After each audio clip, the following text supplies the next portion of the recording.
From the headquarters of Telesur English in Quito, Ecuador, this is From the South. I'm Jose Daniel Lopez.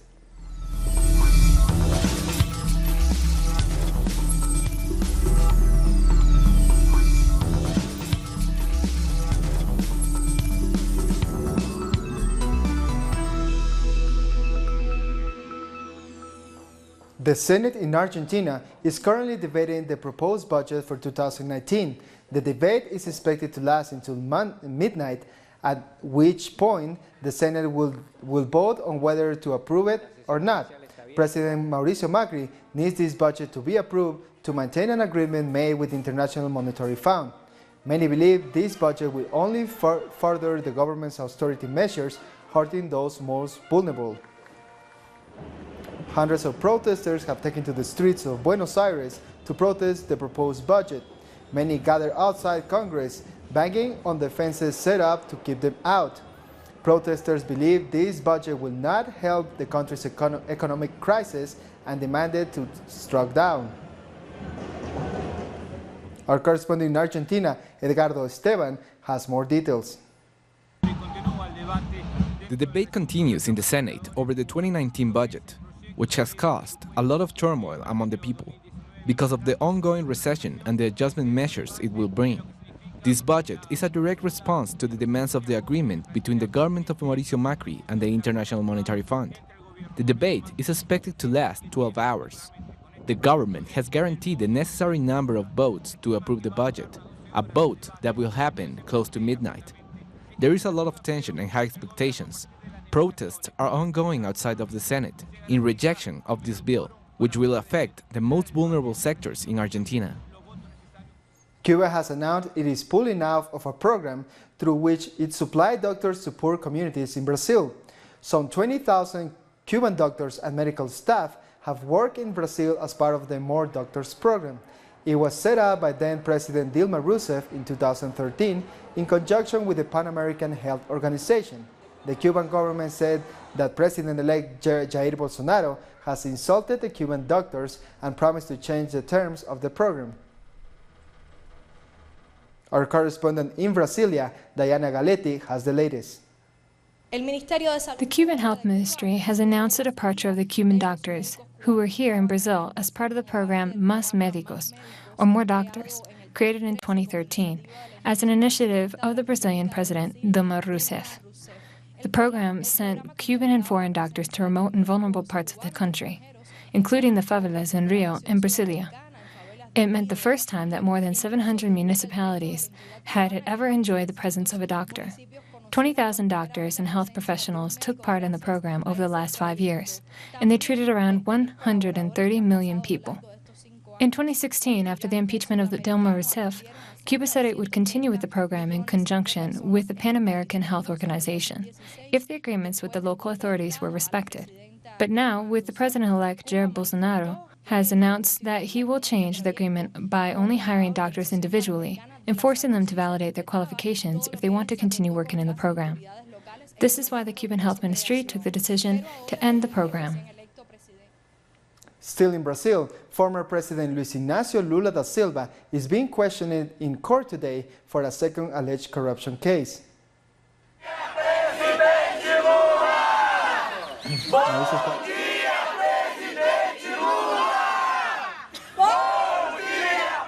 Lula's supporters gathered to wish him a good day outside the prison in Curitiba, where he is already serving a 12-year sentence. They say this new case, known as the Atibaia case, is just another attempt to use the courts to keep the former president out of political life. Trade unions, the landless movement, and Worker Party lawmakers are all accompanying Lula to the court. Former presidential candidate Fernando Haddad visited Lula just before he was taken to court. He was joined by the Workers' Party president, Gleisi Hoffmann. They both condemned what they may see as the latest attempt to prosecuting the former president. I was with President Lula. He remains calm. He is sure that if his arguments are heard, justice will be respected. And he will be absolved. He's ready for today and is grateful for all the solidarity the people have shown. Lula is once again being questioned, with no evidence to speak of. What was Lula's crime? They have no proof to support the charges. Lula is not aware of any of the things he's now being accused of. The main body of the first caravan of Central American migrants is moving forward to the border state of Sonora, getting closer every day to the U.S. border. Many are boarding buses to cover the distance they still have left before reaching their goal. There are about 3,500 people in the group. It has been over a month since they set out from their home countries. They all reject the claims of U.S. President Donald Trump, who has said the caravans are full of gang members. If anything, migrants say it is gangs that caused them to flee in the first place. In the early hours of the morning, the caravan gets ready to leave the Guadalajara shelter, but not before they repay the favor to their hosts. We do what we know and can, which is cleaning. The place was so clean when we arrived, so we must leave it clean. A fleet of buses is waiting for them to drive them closer to the border with Nayarit. Slow, slow, be careful and have a nice ride. Nayarit is still recovering from the devastation of Hurricane Villa, so much that the shelters there are still full and can't accommodate many more people. They've helped us a lot in Guadalajara, and they've even brought transport. No other state has done that. The migrants will be dropped off 90 miles away from where they have to get their next lift, as it's a difficult route. Whatever happens later, it is the responsibility of the governor of the place where we were before. Their spirits are soon raised when they arrive at the Ixtal del Rio and see the transport that awaits to take them to Sinaloa. Despite the obstacles, the caravan traveled across 2 Mexican states in only 1 day.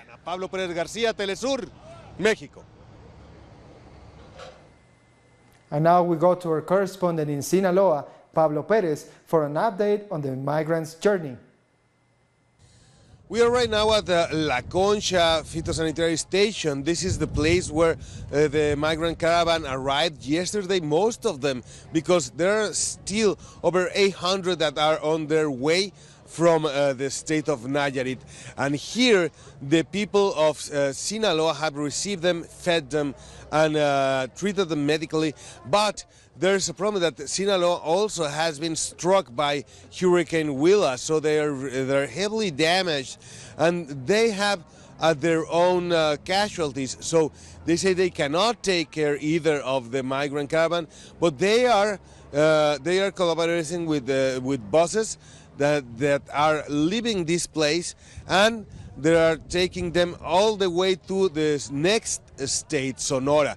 And that's a long ride. It's 690 kilometers. That will be a record distance for the migrant caravan in only 1 day, but they're not doing it all together, but in small quantities. So far, they tell us that 1,200 have left this point since yesterday, and they are continuously leaving this place in 40 people groups, all the way to Navojoa, Sonora, which will be their next stop. Thank you, Pablo, for that report. The U.S. Defense Secretary James Mattis is visiting the U.S.-Mexico border. Here, he defended the deployment of thousands of military troops to await the Central American migrant caravan. Mattis said U.S. soldiers were making rapid progress setting up barriers along the border and rehearsing helicopter operations to help support U.S. border personnel. They are reportedly prepared to fly immigration agents to new locations if the caravans of migrants shift direction. Right now, the only thing we've been asked for is to put in obstacles, provide transportation, and to provide housing for border. They've had to move a number of border patrol people in a position where they just didn't, they moved them from other places. So obstacle emplacement, transportation. Our correspondent in Washington, D.C., Jorge Gestoso, brings us more about this visit.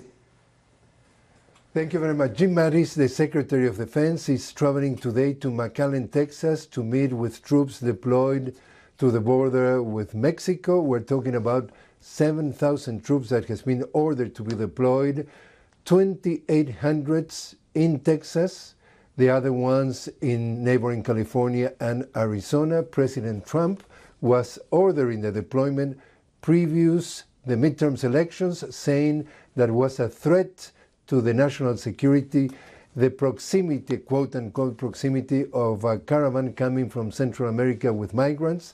He was saying that we're coming to invade the US, and analysts say that was absolutely a political stunt in order to try to reassure their voters, the base of his party, because most definitely the majority of that caravan still very far away from the border. Only just a few a group of about 350 migrants have arrived to Tijuana in the border with California, and they were trying to get into the border with the United States.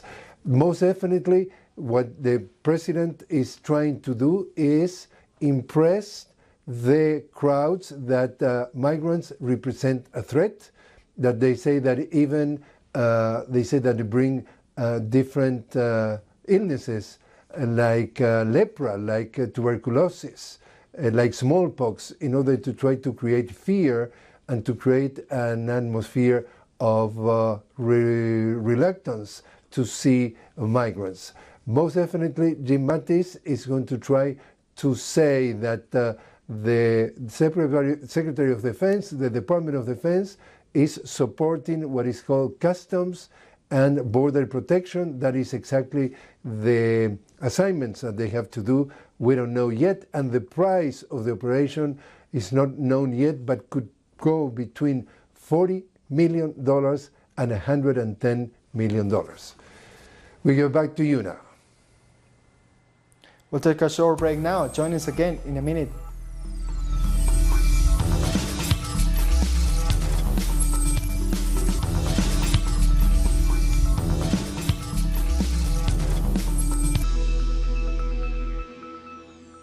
Welcome back. Another criminal investigation against the former president of Peru, Alberto Fujimori, is underway, this time related to mass forced sterilization of indigenous women that were carried out during his time in office. Fujimori and 3 of his former ministers have been accused of the crime. According to the Ombudsman's office, over 200,000 forced sterilizations were performed between 1996 and 2001. The women were reportedly threatened and sometimes forced into undergoing the procedure. To find out more about this topic, we're being joined live by Alejandra Bayón, social anthropologist and professor at the Pontifical Catholic University of Peru. Hello, Alejandra. Thank you so much for joining us. Hello. You have written a book about what many consider to be crimes against humanity by the Peruvian government. How do you feel now that a criminal investigation has finally been started against Alberto Fujimori? Well, this is a very important step towards justice for thousands of women, mainly indigenous and poor women who have no access to justice as other people can have. So hopefully this will explain to all the society how this population control program works. So what long-term impact do you think these sterilizations have had in Peruvian society? Well, it has been for the women who were affected because it was for the program, the health program was focused on women who were indigenous. So it has done a lot of damage to them. They can't work the land. They can't, treat their children the way before the operation because it was done in very bad conditions and in very poor conditions of infrastructure. So they have a lot of physical and emotional damage, and they are seeking for justice for more than a decade now. Do you have hopes that this criminal investigation will give closure to the victims? Well, this investigation will give us some light on many things that they don't understand how this works and how could it be possible to be done by the state policy. So the closure is, I don't think it will be for all of them because the trial is only for some of them, not for all of them. There are thousands of women who were coerced under this program. So, but if all of them can have some justice, that will mean a lot for the society and for all the other women in terms of reparations and support. Thank you so much, Alejandra, for sharing this information with us. That was Alejandra Bayon from Lima, Peru. On Wednesday, torrential rains in Peruvian region of Huánuco caused landslides that destroyed 80 homes. No deaths or injuries have been reported so far, but at least 30 families were left homeless. Residents are currently with no running water and classes have been suspended for the time being.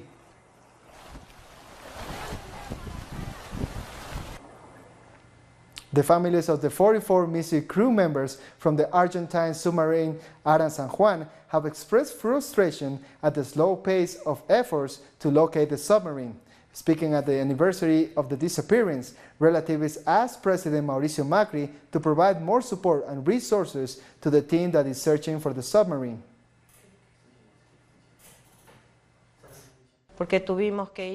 Because we have spent 52 days in Plaza in Mayo, enduring the weather, hunger, rats, being spied on by drones and not having the government support, or being received by the president, even being a few meters from his house.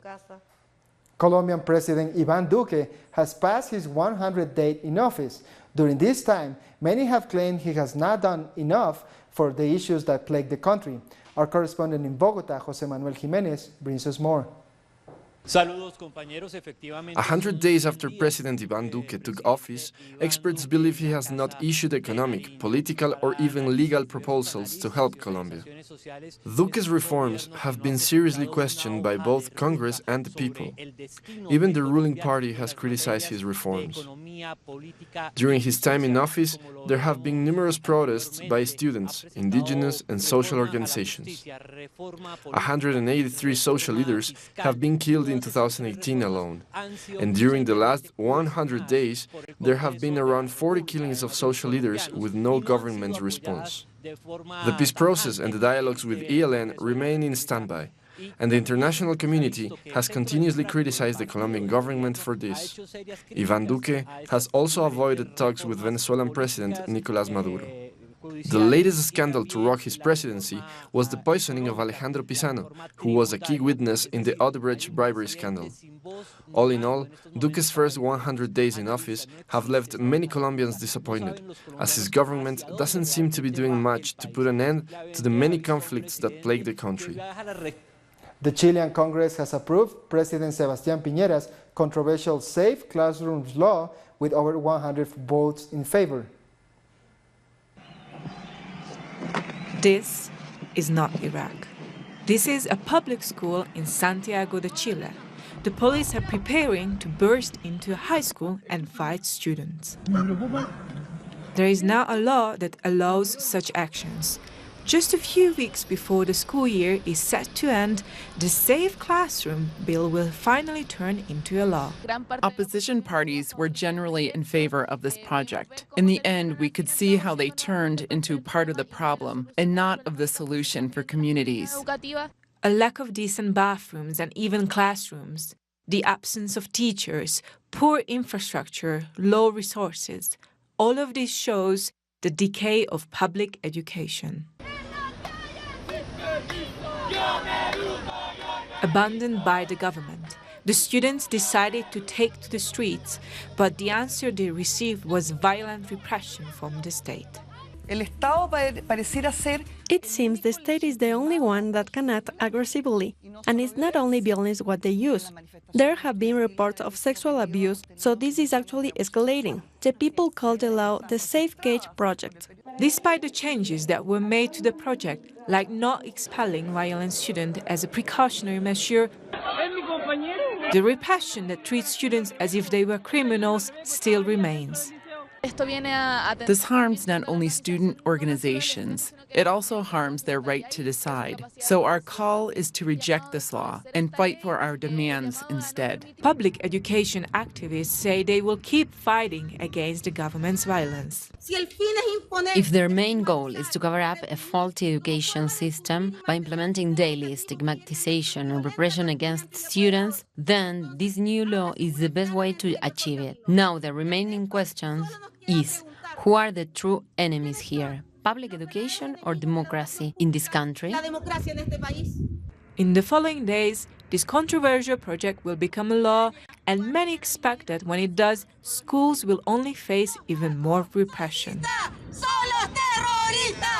The ongoing trial of murdered Honduran indigenous leader Berta Cáceres, which was originally postponed last week to be restarted on Tuesday, resumed on Monday, with authorities failing to inform the victim's family or the press. Earlier, we spoke with journalist Silvio Carrillo, who is Berta Cáceres' nephew, about the constant irregularities in the trial.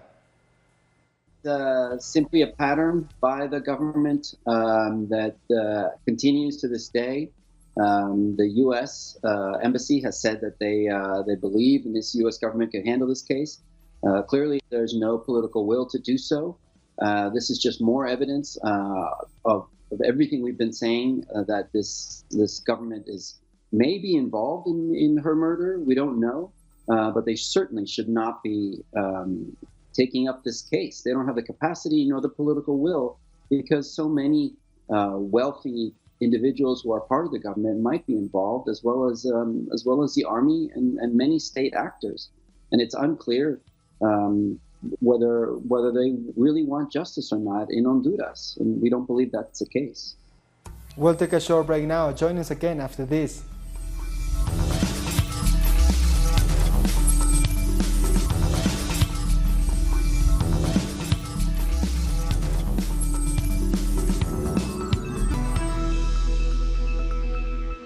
Welcome back. The British cabinet has supported a draft Brexit deal that was agreed with the European Union. According to an announcement by Prime Minister Theresa May, after a 5-hour cabinet meeting, they reached a collective decision to accept the agreement and outline a political declaration. But the collective decision of Cabinet was that the government should agree the draft withdrawal agreement and the outline political declaration. This is a decisive step which enables us to move on and finalise the deal in the days ahead. Now let's take a look at some other stories making headlines from around the world. Russian President Vladimir Putin has met with his South Korean counterpart Moon Jae-in on the sidelines of the 33rd summit of the Association of Southeast Asian Nations in Singapore on Wednesday. Moon Jae-in thanked Russia for the support towards peace on the Korean peninsula.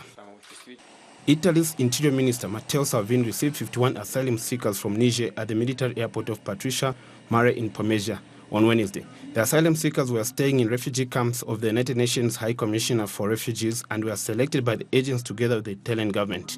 They are the first regular refugees accepted in Italy since Salvini became minister in June.